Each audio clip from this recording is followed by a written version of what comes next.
So we're on chapter 9 in your chemistry book, the chemical bond and intermolecular forces. So in this part of the chapter section 1, we're going to be talking about chemical bonds. Here's some key abbreviations too, so to always look back here and you'll see especially, the partial charge, dipole, resonance, and these over here have to do with the last section. So, well, let's begin with this first section. And we're going to be talking about chemical bonds. It's actually pretty fun because, atoms have to hold each other together in some way so they can form molecules, or we would not have any substances at all. In fact, even biological substances like animals and plants and us, they have to, our molecules are held together in certain bonds. So let's find out about this. This first type here, the first part here talks about compounds. And what is a compound? Well, you need to know a compound is two or more elements that have combined chemically to form a new substance. Those are compounds. And this chemical bond is this attractive force between atoms that is strong enough to enable the group to act as a unit. And those are what chemical bonds are. And chemical bond will determine the physical state of that molecule and what it is. So, and coming down to it, there are 3 different kinds of chemical bonds. But right now we're going to be talking about ionic bonds, which are different from regular compound bonds. And how are they different? Let's find out right here. Let's see. Table 9.1 is a good one to look at right here. So you can read here. So ionic compounds are usually like crystals. Whenever I think of an ionic compound, I think of salt, which is sodium chloride. And it forms the ions basically the ions hold them together because one ion is negative and one ion is positive. So basically the ion compounds are like crystals and they have high melting and boiling points. They conduct electricity well when molten, it says, and many are soluble in water. And basically water or aqueous solutions conduct electricity very well. And most are insoluble in nonpolar solvents, right? So basically you need to know 3 different things. I'll ask for 3 different things. Well, crystalline solids, basically they're like crystals. They have high melting points. These are all ionic and they're soluble in water and they conduct electricity. These first 3 are very important. But regular molecular compounds, and they're held together, we'll find later out, by covalent, not ionic, or also by metallic.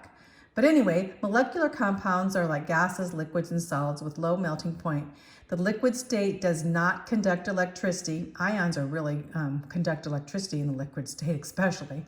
And many are insoluble in water.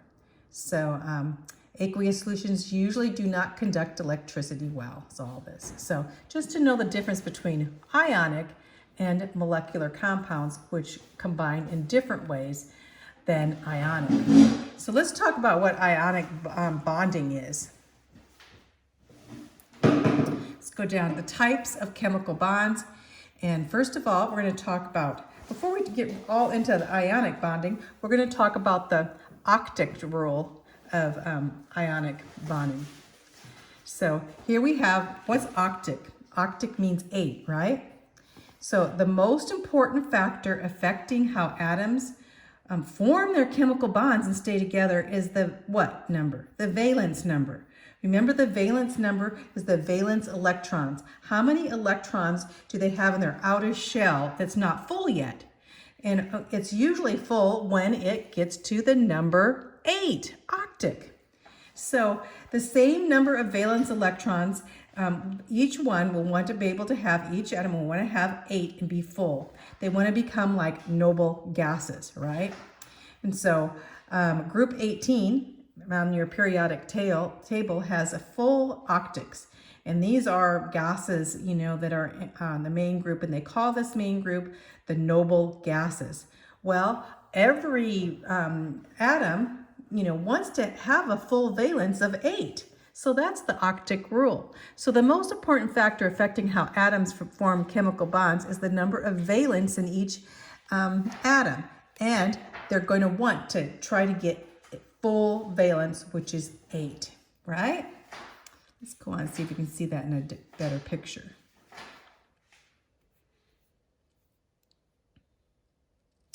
So I'm going to go over all of this. So the octet rule, they want to have, remember that in the main group elements, only the valence electrons are involved in chemical bonding. The rest of the electrons are not, just in those last shell, right? And remember also that the number of valence electrons is the same as the ones place of the group number. So basically you're going to say it's going to be 1 through 8, right? So ionic bonding is transfer electrons. That's important. So they're going to these different atoms are going to transform electrons. And when they transform electrons, what happens to them? They're going to turn into an ion. And what's an ion? It's a charged particle.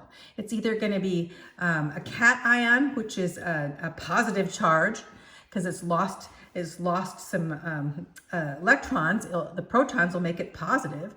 And then the negative is going to be the anion, and the anion is going to be a negative charge, okay?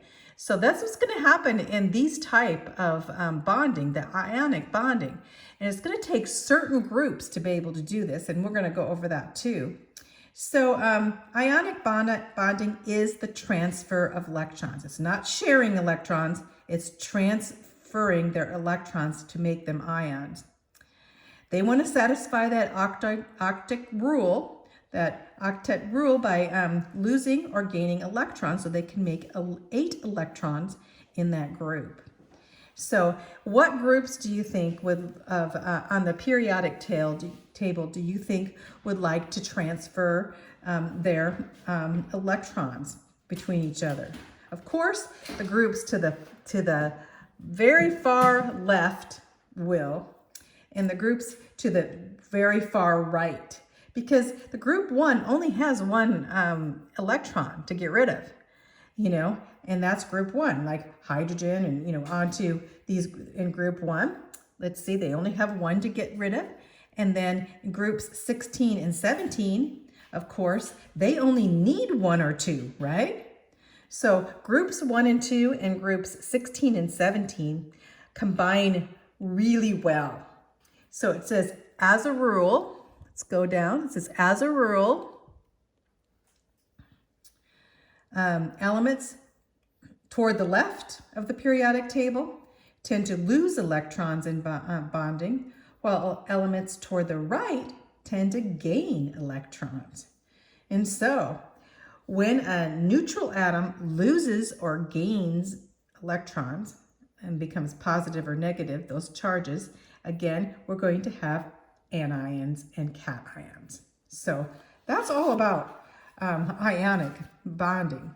Transferring electrons, there will be a force of attraction between them, because one of them, like the sodium, is going to be positive and the chlorine is going to be negative. So they'll hold together, and they hold together tight because they have, of course, positive and draw negatives together, and so they hold their bond tightly there. So, they basically, the ionic bond is that chemical bond in which positive charged ions are electrically attracted to negative ions, characterized by a transfer of electrons. So again, the group, what group would you say would be really, really common group? And that would be sodium chloride, because sodium chloride makes table salt. So let's see if we can see the figure here. This is an ionic bonding right here between sodium, which is in group 1 on your periodic table, and chlorine. See, sodium only has 1 electron in its last shell, in its last electron shell, or should I say, quantum, or quanta. It only has 1. And chlorine, it has what? Okay, it has 2 in the first, it has 7 in this, or 8 in this one, and then it has 7 in this one. So it really wants to be 8. So it wants to take one of sodium's, this one, he wants to give it away, and he wants to take it. So really, sodium wants to give it away and the chlorine wants to take it. So basically it's transferred over here. And so now we have sodium, which is going to be a positive 1, and chlorine is going to be a negative 1. And they're looking at each other and they're going to be drawn together because one's a positive and negative. And so they'll hold together in a crystal of salt, table salt that you use. See how ionic bonding goes? Pretty interesting, don't you think? And so that's how it happens with sodium chloride. And its ratio is actually 1 to 1 because 1 combines with 1. You don't need 2. Now, some of them are going to need 2 to fill up. Some of them will give off 2, and some will give off 2, 1 to 1 and 1 to the other. So it's not always this equal. This is the ratio. And down here, see this little number down here? It says sodium positive and chlorine. And see that basically sodium does not have, it's full now, and so is chlorine. And it's, see how he has 1, 2, 3, 4, 5, 6, 7, 8. That is the Lewis number there that says that it's full. So this is the structure now of all of these atoms, these sodium chloride, and they all like to stick together. See how they're sticking together? With sodium ions are positive, they're the gray ones, and the green ones are a little bit bigger, but they're chloride. And see how they like to all stick together in a nice crystal. And that's the structure of a sodium chloride ion. There's also other types of this. Let me see. Go into the next, right here. So there's other type. We have ionic bonding with magnesium and oxygen. It's because, why? Well, right here, magnesium has 2 little extra electrons, and it wants to basically be full, so it wants to get rid of those 2. And then oxygen has 1, 2, 3, 4, 5, 6, and wants to be 8, so it needs 2. So in that way, the magnesium is going to say, hey, take my 2. And fill up. And so oxygen will be filled up with 8 and magnesium. So magnesium will have a positive 2 and oxygen will have a negative 2. You see how that happens? Basically, magnesium will give up its 2 electrons that it has in their outer shell to oxygen. So oxygen can fill up and have 8 electrons. Same thing as we did before, only instead of 1 electron with sodium chloride, with magnesium oxide, we have 2. So magnesium oxide. Also, here's another one down here is potassium. So K is potassium, remember? Potassium and oxygen. So we have potassium, but look at K is basically in that first alkali column and not column 1. So it only has 1 free electron. But 1 free electron. But oxygen, it has 1, 2, 3, 4, 5, 6. It needs 2. So it says, well, I need 2 of these Ks. I need his electron and I need his electron. And so basically they do. They combine. So now you're going to have, right here, you have oxygen with 1, 2, 3, 4, 5, 6. And then potassium. Now he took 1 of potassiums on this side. He took 1 of potassiums on this side. The oxygen is going to have a negative 2 charge. And each one of these potassium is going to have a positive 1 charge. So the simplest ratio is going to be 2 to 1, 2 calciums to 1 of oxygen. So that will be the ratio. And so the empirical formula would be K2O. That means 2 of potassium with 1 of oxygen. And the K is going to be 1 positive. It's going to be a positive ion. And the oxygen is going to be a negative ion, but they're going to stick together because they are positive and negatives. So they'll hold together and make a compound, right? So you're getting this? It's not so hard. So there's also ionic bonds with molecules, totally molecules. And so let's go down here.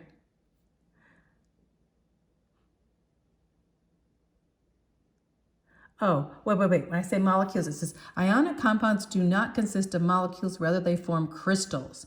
So they're not really molecules. I said the word molecules, but their crystals are really not molecules because they're basically 2 elements just holding each other together because of their charges. That's ionic.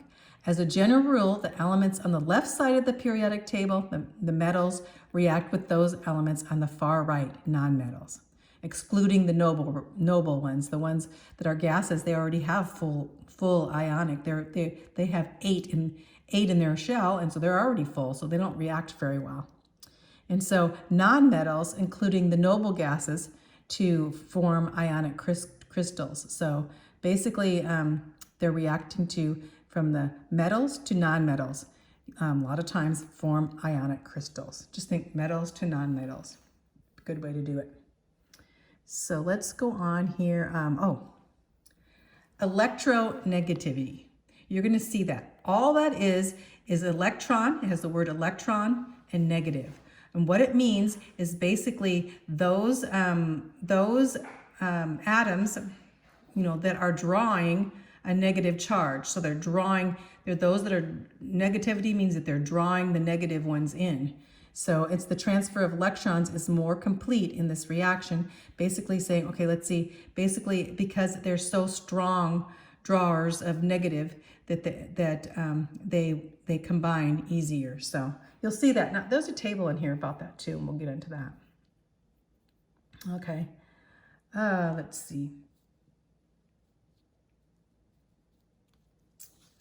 Okay. The greatest, when I say that, the greatest electronegativity or that electron attraction ions are those that, are on the far right side, from the far left to the far right. They really hold together, basically, is what they're telling us. So example 9.1, let's go to the example here. You can, on your phone or on your, when you're listening to the video, you can kind of, I'm not going to zoom in, but you can zoom in. So example 9.1 says, tell which of the following compounds would be expected to contain ionic bonds. Okay, here they all right here, okay? So let's look. Of those compounds containing ionic bonds, which would you expect to have the most ionic character? So what was our general rule? Our rule said that compounds of a metal and a non-metal tend to be ionic, right? If you have a metal and a non-metal, it'll be ionic. Thus, sodium and oxygen, magnesium and chloride, rubidium and iodine, and barium and fluorine are all compounds of metals and non-metals, so we expect them to be ionic. So, yep, this one would be, this one would be, this one would be, this one would be. So the only one would be the middle one that would not be, right? So because you look, if they're in the far right or the far left, they'll combine with each other. The compound containing elements that are farthest apart on the periodic table should have the most ionic character. So if you have to look on the periodic table. If you look at the periodic table, you want to find the ones that are the farthest apart. And barium and fluorine would be the farthest apart of all this whole group. So this would be the most ionic, the farthest apart. Let me go back and see if I can get that table. Ooh, let's see. See if it works here. Yeah, I think this will work. Right here. So what I'm saying is that all of these, basically all of these are metals and all of these are non-metals. But the ones that are going to be the most ionic are the ones on the far left are these metals here, and column 1 and 2 combining over here with, not the noble gases, they're full, with halogens 17 and 16. So 17 and 16, and some of 15 there, but 17 and 16, they really like to be ionic with these. So if you see, say barium, you said barium, here's barium right here, and fluoride. It's clear at the end here. So you see right away, man, they are going to be really strong ionic bonds. So that's that question. Now let's go back. I hate to go back and forth here, but kind of. See if I can go back here. Okay.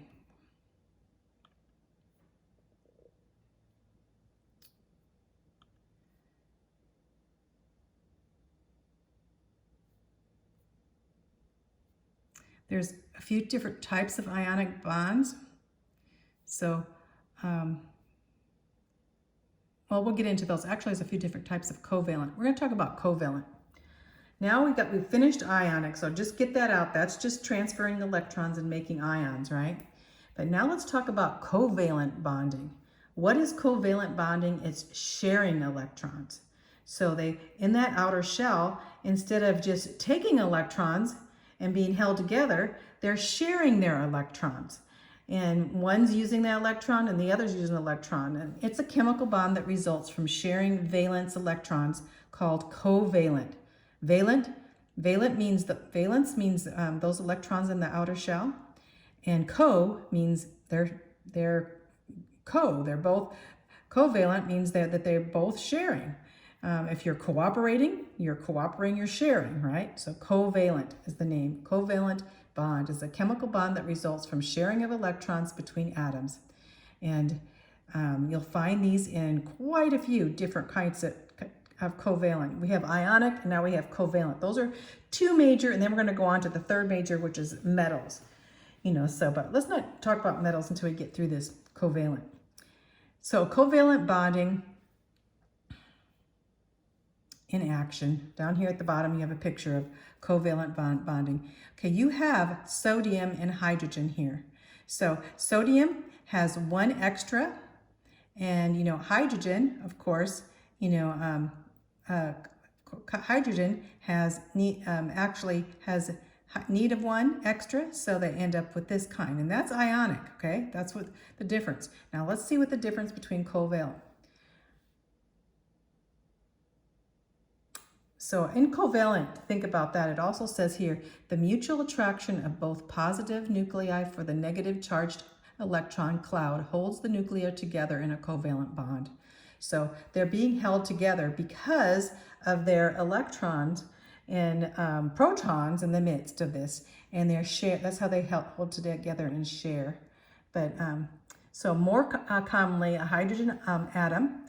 They may form a ionic, but usually they don't like to do ionics in the midst if they can do the, they can share in the midst of, when they're sharing with hydrogen and hydrogen. Anytime you have a dual share, you have two hydrogen atoms here, they both have one, and so they share them and they hold together. And that's why when you have in a lot of these formulas, you'll have H2 or O2, which means basically they don't like to be alone, so they'll always be sharing another hydrogen. And that's called a duet.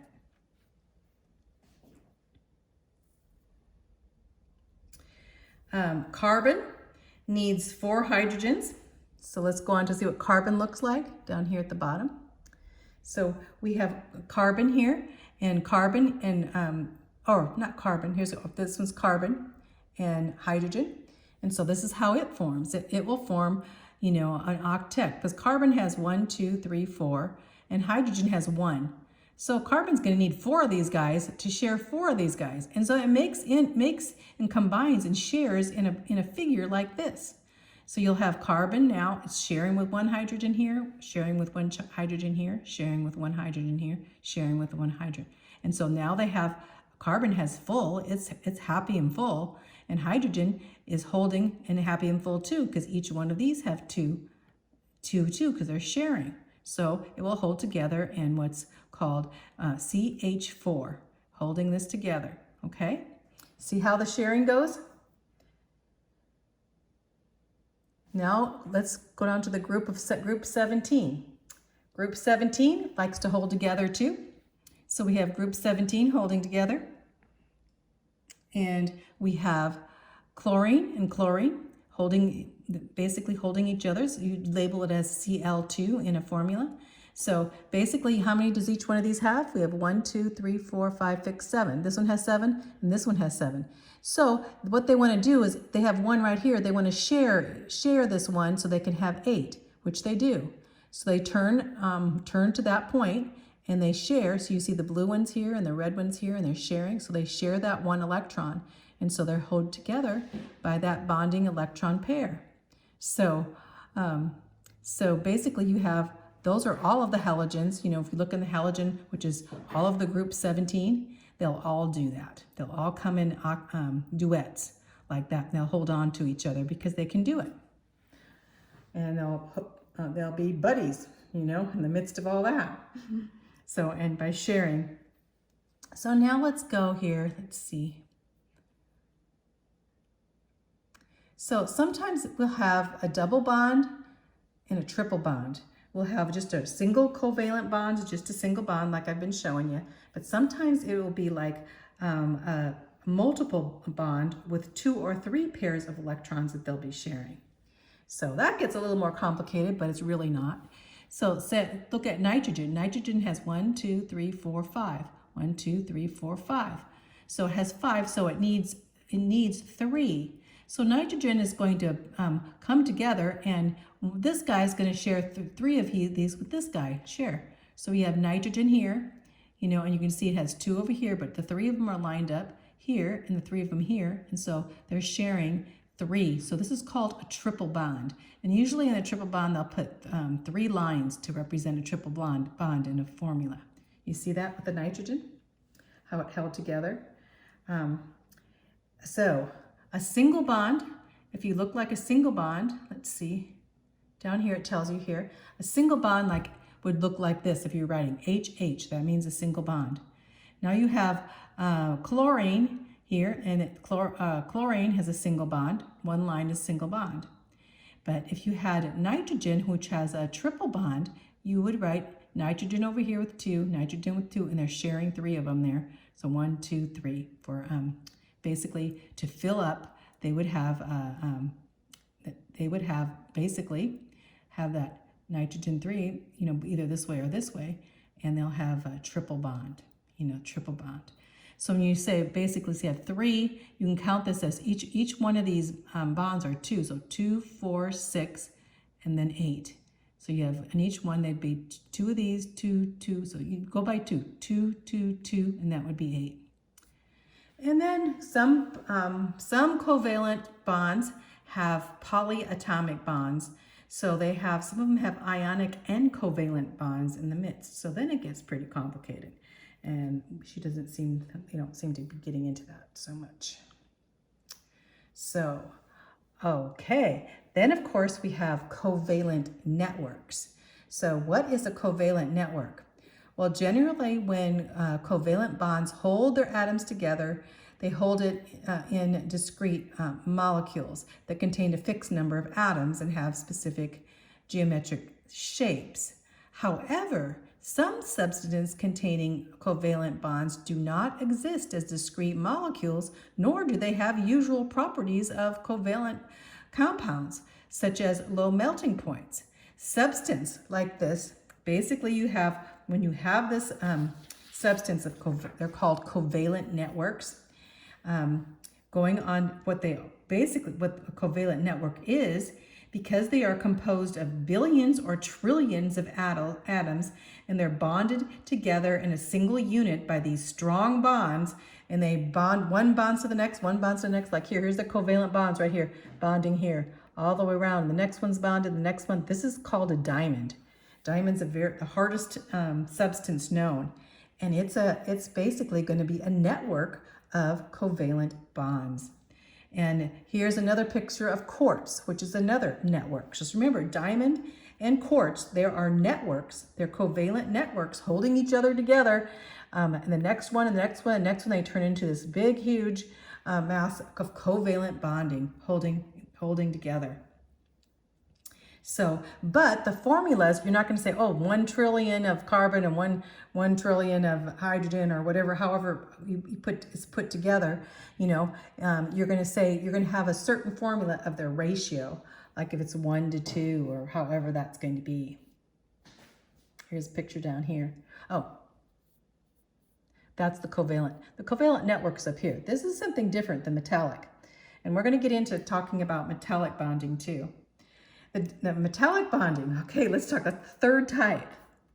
So where does it start here? Metallic bonding up here. So a third type of bonding is found in metals. Metals are good conductors of electricity. They are good conductors of heat. They are malleable. Malleable means that they can be hammered into other shapes. Ductile means that they could be put into ducts, into wires. And then most of them are shiny and reflective. And most have a very high melting point. These are metals. And you know, on the periodic table, you know what side the metals, mainly on the left side. Well, metallic bonding is going to be different. The chemical bonds that bind together are called metallic bonds. Like covalent bonds, they involve sharing. Rather, they share electrons. So what happens, it's really, really unique. They'll have delocalized, that means delocalized, they have electrons that are just flowing through from different, and they share these, they all are sharing these delocalized electrons. As a result, every atom in the metal is surrounded by shared electrons from other atoms. So delocalized means they're not locally on one single group of atoms or one single atom. So when they're delocalized, they look like a cloud or a sea. So these electrons, metallic, they do not orbit any atom in particular, but they're constantly moving in these clouds or seas of electrons. And this permeates the whole metal. So the large number of freely circulating electron gives metals their characteristics. Because the electrons are electricity, right? They're flowing through them. This makes them a good conductor of electricity, and also it makes them very reflective in the midst of this. And as you can see, they'll have the cloud of here's a picture of it, delocalized electrons. So all of these electrons, basically these are metal atoms, and these clouds are just electrons are flowing through them all and holding them all together. Another type of bonding. So, and the metallic bonds are shifted but not broken when you shape them. So they're very malleable, which means you can take a metal and you can change the form and put it in ducts, and so it's ductile and malleable in wires. So those have characteristics of the metal bonding. So delocalized electrons of metal can be absorbed and emit a broad range of wavelengths, and that's why they are shiny and they're reflective, because the electrons are moving so much, they make a lot of different colors and reflections from the metal parts. So let me go on to the next here. I think we're going to stop there, going over here. I don't know, let's see.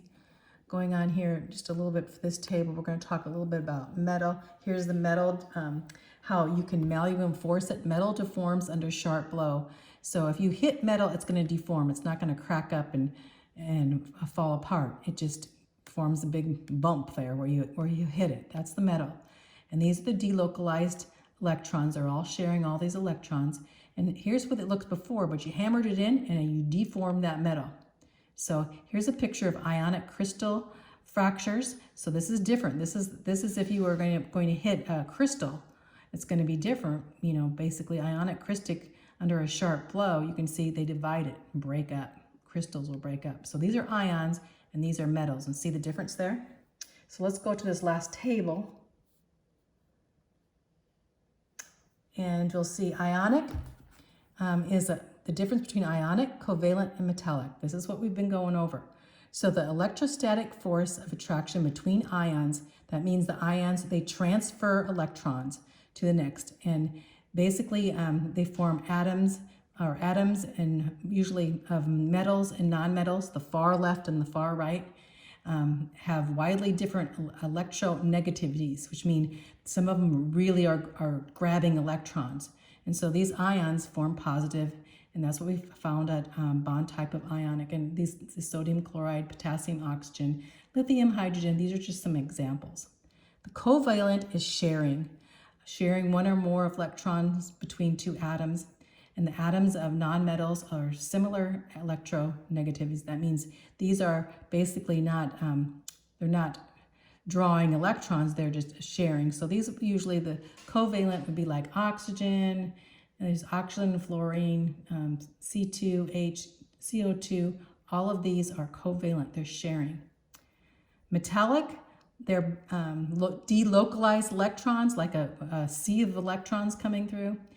And they're atoms of metals. Of course, metals, if a metal's alone, it's going to be like sodium, gold, copper, zinc, they're all going to be metals, and they're going to have that electron sharing thing. So I'm going to stop there, and then we're going to go on to the next section. I'm going to add the next section with the bond character here, so you can find about what electronegativity is in the next video.